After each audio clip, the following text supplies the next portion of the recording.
Hey everyone, Merry Christmas, Shadow Wraith back again, this time with a Arc Titan build that is a ton of fun for low to mid-level activities.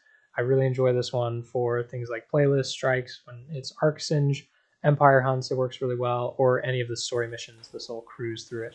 We're going to be running Middle Tree Arc Titan for the Code of the Missile. We're going to have a melee ability that will give us increased weapon damage and a lot of super energy when we get melee kills. And then we have Insurmountable Skullfort, and anytime we get a kill with our charged melee ability, it's going to give us that melee ability back.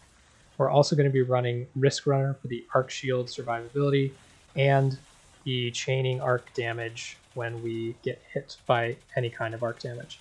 So, ton of fun. Highly recommend trying out this exotic. It's great for ad clearance. And then lastly, we're going to be running a sword for high boss DPS. Overall, ton of fun. One of my favorite builds.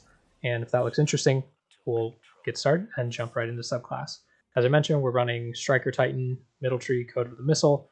Thunder Crash turns us into a missile for our super, and then our melee ability, Ballistic Slam, you sprint and then jump into the air, and you turn into a missile again. And hitting stuff with that melee ability procs Inertial Override and gives super energy, and Inertial Override gives us increased weapon damage for a short period of time. We're going to be running Pulse Grenades, but you can use whichever you want.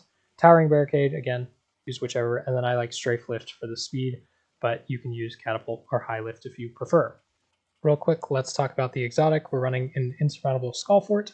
Kills with arc melee abilities trigger health regeneration and restore melee energy. This is huge. You immediately get your melee back when you get a kill with it, and it gives you health regen for survivability. If you don't have it, you could use something like One-Eyed Mask, Titan's Ramparts, Syntheseps for the increased melee damage. Chest, you could use something like Heart of Inmost Light, Armamentarium for the extra grenade, but the top alternative is probably going to be Dune Marchers for the chained melee damage. This is a lot of fun to use. If you are not using an Insurmountable Skullfort, or even with it, I recommend also running 1-2 Finisher, so if you miss something with your melee ability, you can use a Finisher to get your melee back, and if you're not running an Insurmountable Skullfort, it'll help you get your melee back that way too. As far as weapons, you can use basically whatever here. I'm using a Perfect Paradox Shotgun with Trench Barrel for the extra damage. When I hit something with a melee ability, if it survives, I can just finish it off really easily with the shotgun because of Trench Barrel. You could use pretty much anything here. And then for Riskrunner, this is an amazing exotic, especially in low mid-level activities, especially when you're fighting Fallen or anything that uses arc damage. It gives you basically infinite ammo, chain lightning. It's great. And then Falling Guillotine with Whirlwind Blade and Relentless Strikes for the increased damage and ammo when we're just using light attacks. Swordmaster's Guard for the increased charge rate. And then you can use whatever blade you prefer. And I have a boss spec on this because I use it mainly for boss damage. Alternatives for kinetic, you could use a sniper rifle, a different shotgun. You could use a 7th Seraph weapon if you want more mind cells or even a bow. Like, honestly, up to you. Pick whatever you want. If you don't want to use Riskrunner, you have a lot of options in the energy slot. Ikelos Shotgun, Gnawing Hunger, Ikelos Sniper, Pulse Rifle, or Xenocast with Trench Barrel. The new Deafening Whisper grenade launcher is pretty cool, or Ikelos SMG, or even Cloud Strike the exotic sniper. And then for heavy weapons, you could run a heavy machine gun, a rocket launcher, a grenade launcher. Again, choose what you prefer here. And then jumping over to armor mods, we're going to be running Swift Charge. Become charged with light by rapidly defeating combatants with pulse rifles, sidearms, or SMGs. In this case, SMG with Riskrunner. And then hands-on, gain bonus super energy on melee kills, and sword ammo finder. If you find yourself using a shotgun or a sniper more than sword, you can run that finder instead. And then going to arms, we have charged up for the additional stack of charge with light. This is optional. You can run something else if you want. Something like taking charge would work here too. Impact induction, cause damage with a melee attack to reduce grenade cooldown.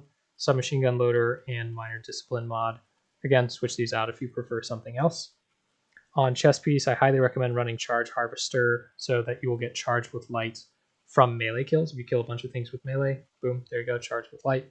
Then in these two slots, you could run Sword Reserves and Sniper. Actually, this is supposed to be Shotgun Reserves for my current loadout, but you could run like Sniper Reserves. And then I have a Resilience mod. Also, if you're having trouble with survivability, you could run like the melee sniper resists or concussive dampener. That'll really help for surviving. On legs, we're running Protective Light. When you're charged with light and your shields get broken, this gives you a ton of survivability. Highly recommend running this mod. And then Better Already, your health begins to regenerate immediately when picking up an orb. This is great with Riskrunner when it's masterworked because you just run around, get an orb, start health regen. Then Sword Scavenger, you could also run Shotgun Scavenger or whatever, and then a Discipline mod.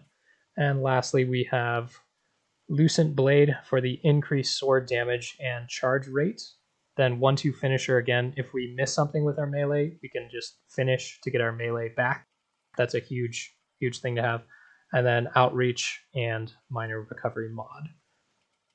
All right, and as always, I know I threw a lot at you, so let's do a quick recap in the Lost Sector. We're going to have a melee ability that does Area of Effect, and then Insurmountable Skullfort immediately gives us the melee back when we kill anything, and then we're going to get health regen from that, and increased weapon damage, and a lot of super energy as we melee things. So watch right here. Watch this super energy regen. Boom, got the super. Use it to kill the boss. And then with Riskrunner, even if the enemies you're fighting don't have arc damage, you can throw your grenade at the ground, and that will proc the arc chain lightning on Riskrunner, and then you can just proceed to shred through all the ads in your way. And then as you pick up orbs, that'll start health regeneration as well, which will keep you alive. This is a ton of fun. Really recommend trying out this build. I'm having a blast with it. Hopefully you enjoyed. Thanks for watching, and catch you all next time.